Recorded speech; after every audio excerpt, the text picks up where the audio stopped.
சுட சுட இருக்குது, ஆவி பறக்க. சும்மா சட்னி கூட கோழி குழம்பு ஊற்றியாச்சு. அப்படி ஃபஸ்ட்டு பிணைஞ்சி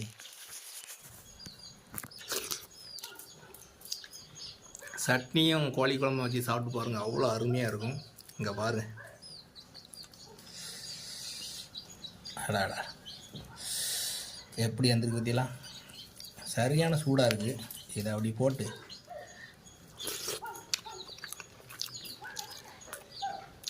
அப்படியே பிரியாணி ஃப்ளவரில் இருக்குது. வேறு லெவலில் போங்க காட்டுங்க. இப்போ இட்லி எப்போவுமே இப்படி கரைச்சி தான் சாப்பிடணும். இந்த வேறு அடாடா கையெல்லாம் பொத்து விரும்பலை. அப்படி இட்லியில் போட்டு பேதிக்கும்.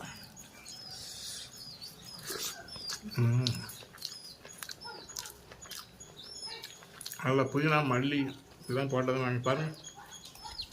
அடி வரும்.